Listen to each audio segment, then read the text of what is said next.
La plupart des gens trouvent difficile d'être enfermés pendant quelques semaines. Imaginez ce que des décennies d'incarcération peuvent vous faire. Il existe des cas où des personnes qui étaient pratiquement des enfants ont été libérées à un âge avancé dans un monde très différent de celui qu'elles avaient quitté lorsqu'elles ont été emprisonnées. Donc jetons un coup d'œil à certaines des personnes qui ont survécu aux peines de prison les plus folles jamais prononcées. Thomas Trentino. De son propre aveu, Thomas Trentino était une personne très malade et dangereuse. Né en 1938, il était devenu un toxicomane invétéré à l'âge de 14 ans et avait déjà passé 6 ans derrière les barreaux à l'âge de 20 ans. Au cours d'une nuit terrible d'août 1963, alors qu'il était fortement intoxiqué, il a pris part à une altercation qui s'est soldée par la mort de 2 policiers aux mains de Trentino. Trentino s'est rendu à la police après 66 heures de fuite, mais a affirmé qu'il n'avait pas commis les crimes dont il était accusé. Cependant, toutes les preuves indiquaient le contraire. Il a rapidement été reconnu coupable des crimes qui lui étaient reprochés. De plus, le jury a décidé qu'il méritait la peine de mort. Après avoir été incarcéré en 1963, il a passé 25 ans dans le couloir de la mort jusqu'à l'abolition de la peine capitale dans le New Jersey. Sa peine a alors été commue en réclusion à perpétuité avec possibilité de libération conditionnelle après 25 ans. Mais ce séjour dans le couloir de la mort a transformé cet homme brisé en écrivain et artiste, qui a écrit et illustré 2 livres derrière les barreaux. C'est une façon comme une autre de passer le temps. En 2002, Trentino a finalement obtenu sa libération conditionnelle après avoir passé plus de 38 ans au total dans le trou, ce qui a fait de lui le prisonnier ayant passé le plus de temps en détention dans l'état du New Jersey. Mais au-delà des condamnations à long terme, vous savez ce qui serait vraiment criminel? Ouais, ce ne serait de ne pas cliquer sur ces boutons j'aime et s'abonner bien sûr. Je publie chaque jour de nouvelles vidéos qui satisferont votre soif de faits et d'histoire. Des objections? Non? Tous ceux qui sont d'accord, passons au point suivant de l'ordre du jour, d'autres peines de prison insensées. Ricky Jackson. Pourriez-vous imaginer perdre près de 40 ans de votre vie pour un crime que vous n'avez pas commis? Incroyablement, ce cauchemar est devenu la réalité de Ricky Jackson en 1975. À seulement 19 ans, Jackson et ses amis Wiley et Ronnie Bridgman ont été condamnés pour l'agression mortelle du vendeur Harry Franks. Toute l'affaire reposait sur le témoignage d'un adolescent de 13 ans, Eddie Vernon, qui affirmait avoir vu les garçons commettre ce crime odieux. À part ce seul témoin, il n'y avait aucune autre preuve matérielle permettant de prouver que Jackson ou les frères Bridgman étaient présents. Jackson a d'abord été condamné à mort, mais heureusement plusieurs appels et des erreurs administratives lui ont épargné la peine capitale. Et heureusement, car en 2013, le témoin vedette s'est effondré au tribunal et a affirmé que la police l'avait contraint à faire un faux témoignage. Il s'est avéré que Vernon n'avait en fait jamais vu l'agression. Il se trouvait en réalité dans un bus scolaire à 1 kilomètre de là lorsque les faits se sont produits. Ce rebondissement choquant a permis à Jackson d'être innocenté en 2014 ainsi que Wiley Bridgman. Ils avaient chacun passé 39 ans à attendre que justice soit faite, aux côtés de Ronnie Bridgman qui avait été libéré en 2003. Les 3 hommes devraient recevoir une indemnité de 18 millions de dollars pour les décennies passées derrière les barreaux.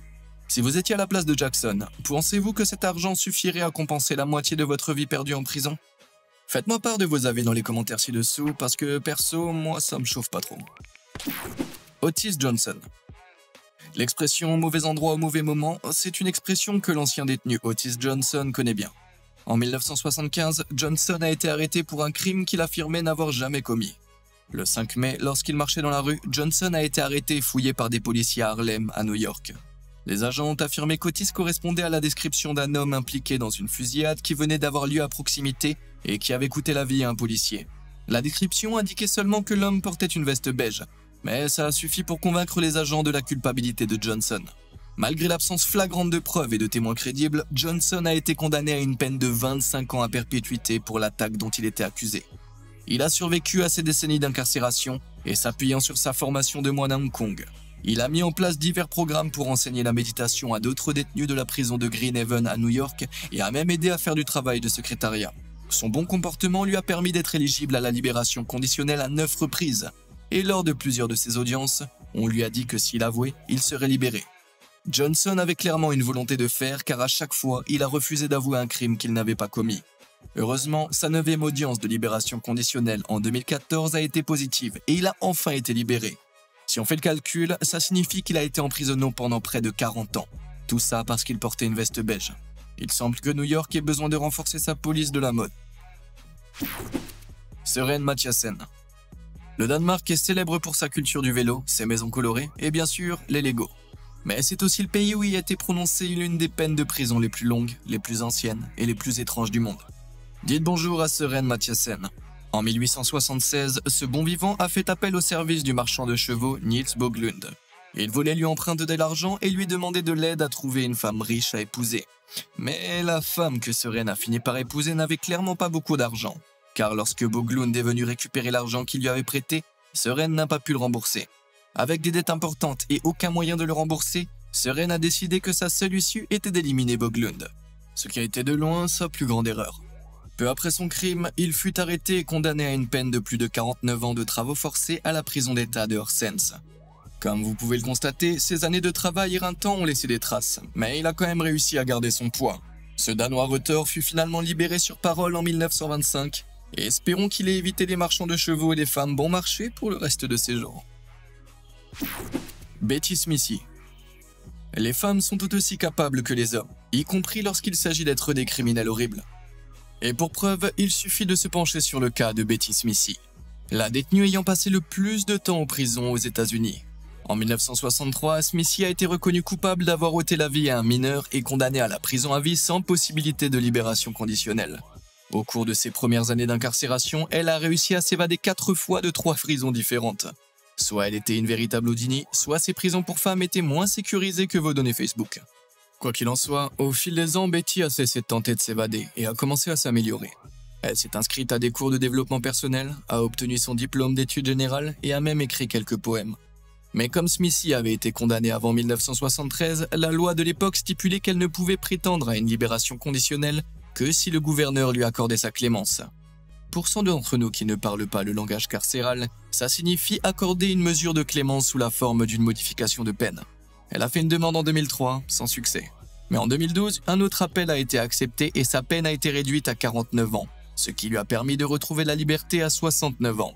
Il est peut-être un peu tard pour commencer à vraiment profiter de la vie avec des activités amusantes comme le parachutisme, mais au moins elle a 5 décennies de bonnes séries télévisées à rattraper. John Francese. En 1950, John Francese a été intronisé dans la famille criminelle Columbo de New York et s'est rapidement forgé une réputation terrifiante comme l'un des voyous les plus redoutables de la mafia. Mais malgré ses déclarations selon lesquelles il aurait tué près de 50 personnes, il n'a été condamné qu'en 1967 pour avoir orchestré une série de braquages de banques à travers le pays. Je suppose que la police était prête à se contenter de ce qu'elle pouvait obtenir à ce moment-là. Il a été condamné à 50 ans de prison, mais a été libéré sur parole en 1978, bien qu'il soit retourné en prison à au moins 6 reprises pour violation de sa liberté conditionnelle. Puis en 2011, à l'âge vénérable de 93 ans, ce grand-père du crime a été condamné à 8 ans de prison supplémentaire pour extorsion et usure. Il a atteint l'âge avancé de 100 ans en 2017 et après avoir purgé sa peine de 8 ans, il a été libéré de prison. Au total, ce gangster aura passé plus de 40 ans derrière les barreaux au cours de sa vie, ce qui signifie qu'il a pratiquement passé la moitié de sa vie dans le crime et l'autre moitié en prison. Sheldry Top. En 1958, à seulement 13 ans, Sheldry Top a été interné de force dans un hôpital public pour des troubles mentaux graves.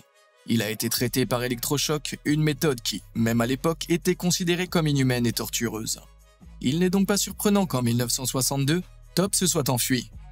Mais dans son état de folie, il a fini par causer la mort d'un avocat dans le comté d'Oakland dans le Michigan.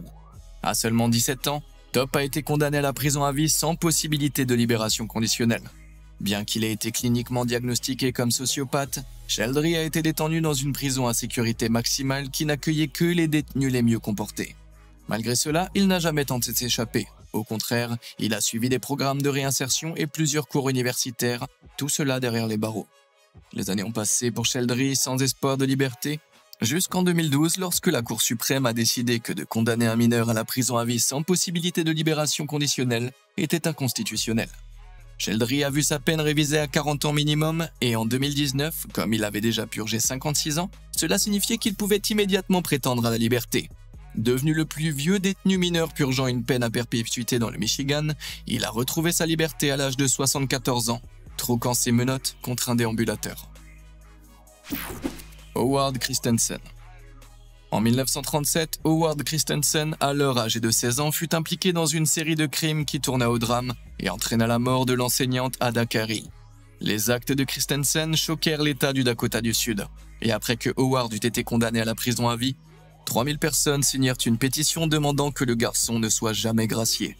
Les années passées derrière les barreaux ont fait ressortir le côté fou de Christensen, qui a fini par passer 30 ans, par intermittence, dans l'établissement psychiatrique de l'État de Yankton. Dans les années 70, sa peine a été révisée, le rendant éligible à la libération conditionnelle. Puis en 1995, en raison de son âge et de sa santé défaillante, il a été transféré dans une maison de retraite. Il est décédé en 1999, à l'âge de 79 ans, après avoir passé un peu plus de 58 ans en institution avant ses dernières années de liberté. Pour mettre les choses en perspective, il a passé près de 3 fois plus de temps en prison qu'à l'extérieur. C'est presque autant de temps qu'un champion international de World of Warcraft passe dans le sous-sol de sa mère, mais avec moins de Cheetos et de Mountain Dew. Bill Wallace. En 1926, un Australien nommé Bill Wallace a été déclaré criminel aliéné pour une raison vraiment bizarre. Il n'a jamais été officiellement condamné pour quoi que ce soit, même si tout portait à croire qu'il avait tué un homme lors d'une dispute au sujet d'une cigarette. Selon certaines sources, et ce n'est pas une blague, il détestait vraiment fumer. Mais lorsqu'on l'interrogeait sur son crime, il refusait catégoriquement de répondre à la moindre question. Cela a conduit 2 médecins à le déclarer criminellement aliéné et inapte à subir un procès. Il a donc été interné pour une durée indéterminée à l'asile psychiatrique Aratat Lunatic Asylum dans l'état du Victoria. Cela signifiait qu'il ne serait libéré que lorsque le gouverneur serait convaincu de sa guérison. Mais Wallace a continué à refuser de parler aux médecins de son crime. Il est resté dans cet établissement pendant 63 ans, jusqu'à sa mort, quelques jours avant son 108e anniversaire. Bien qu'il y ait passé la majeure partie de sa vie, il n'a techniquement jamais été condamné pour ses crimes présumés. Voilà une façon bien étrange de contourner le système. Charles Edredford. En 1952, Charles Edredford a fait face à un procès qui était truqué dès le départ. Son procès, dans lequel il était accusé d'un meurtre par balle, s'est déroulé devant un jury composé uniquement de blancs dans le Maryland, 12 ans avant la fin de la ségrégation raciale aux États-Unis. Au cours du procès, aucun de ces 2 témoins à des charges n'a été appelé à la barre, alors qu'ils pouvaient tous 2 attester que Ford ne s'était jamais retrouvé sur les lieux du crime.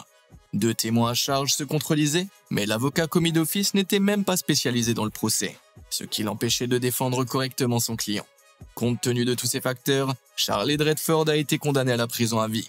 Après son procès inéquitable, il a toujours clamé son innocence, mais a fini par passer plus de 64 ans en prison avant que son dossier ne soit sérieusement réexaminé en 2015. Les preuves ayant été réexaminées, sa condamnation a été annulée, ce qui signifie que le verdict de son premier procès a été infirmé, ayant été jugé comme une erreur judiciaire. Cela dit, il n'a pas été complètement innocenté, car son innocence n'a pas pu être prouvée au-delà de tout doute raisonnable. Ainsi, au lieu d'être totalement libéré, il a été transféré dans un centre de santé à Baltimore en 2013, à l'âge impressionnant de 86 ans. 64 ans, c'est certainement long pour n'obtenir qu'une liberté partielle. Mais à en juger par les larmes de joie qu'il aurait versées en apprenant son transfert, Ford était simplement heureux que son cas ait été réexaminé dans des conditions plus équitables. Mais compte tenu du caractère douteux du jugement rendu lors de son procès initial, pensez-vous que Ford devrait être indemnisé pour toutes ces années passées derrière les barreaux? Ou pensez-vous qu'il n'y a pas de fumée sans feu?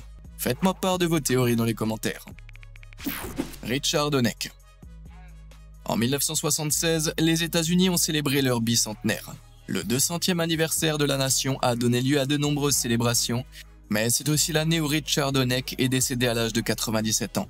Honeck avait purgé ce qui était, à l'époque, la plus longue peine de prison jamais prononcée contre un détenu.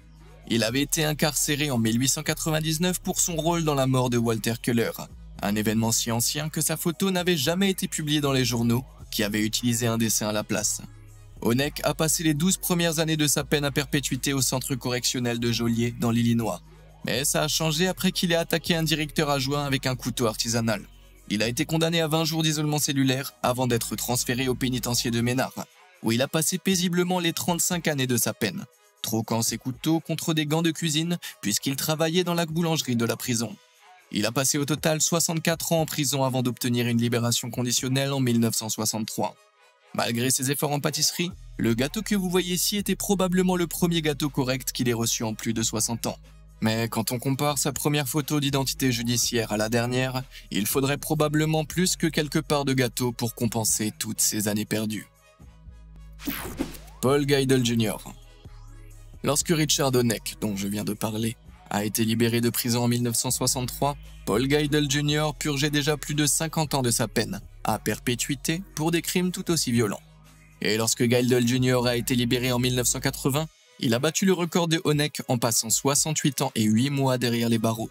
À seulement 17 ans, Geidel avait tenté de voler un vieil homme, mais l'a, entre guillemets, accidentellement étouffé avec un chiffon imbibé de chloroforme qu'il avait utilisé pour l'assommer. Ouais, accidentellement. Lorsqu'il a été arrêté, Geidel Jr. a été condamné à la prison à vie avec une peine minimale de 20 ans. Bien qu'il ait pu prétendre à une libération conditionnelle en 1931, Geidel a passé les années 40, 50, 60 et même 70 derrière les barreaux.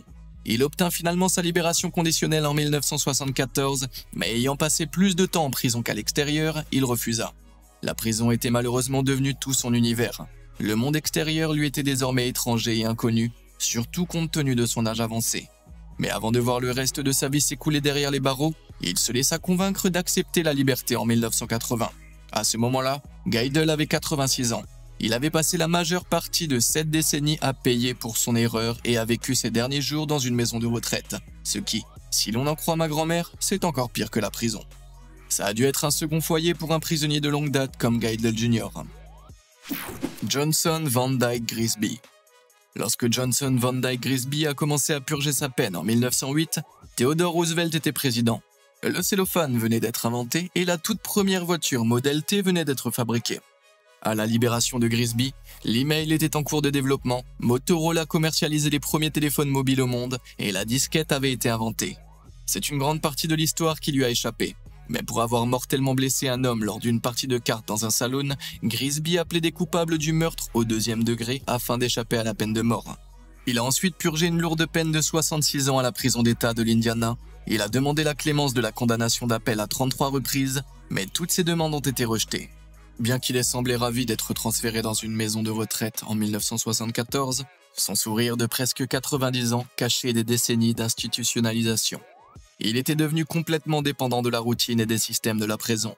Et après avoir passé quelques temps dans cette maison de retraite du Michigan, il s'est retrouvé volontairement en prison en 1976. Une preuve supplémentaire que les maisons de retraite doivent être vraiment horribles. Ouais, après tout, ma grand-mère avait peut-être raison. Joseph Ligon. À votre avis, comment passent leur temps la plupart des jeunes de 15 ans aujourd'hui? À jouer à Fortnite et à faire des TikTok? Eh bien, c'est un monde à part de ce que faisait Joseph Ligon à cet âge.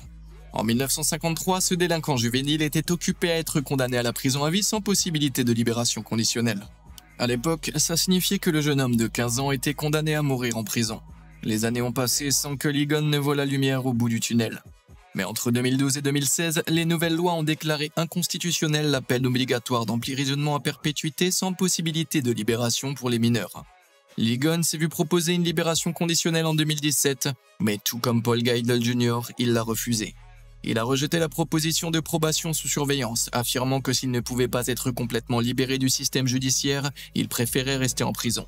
À ce moment-là, Ligon était devenu le plus vieux mineur au monde à purger une peine à perpétuité sans possibilité de libération conditionnelle. À ce jour, il est toujours derrière les barreaux, après avoir passé plus de 72 ans en prison. René Lima. À seulement 19 ans, René Lima Marin était sur une pente glissante. Dans le but de gagner rapidement de l'argent, lui et son ami Michael Clifton ont braqué 2 magasins de vidéos à main armée en 1998. Après que la police ait obtenu le numéro d'immatriculation de leur voiture et leur description, les 2 hommes ont été arrêtés. Lima a été condamné à une peine totale de 98 ans de prison. C'est une peine très lourde, d'autant plus que personne n'a été blessé et encore moins tué.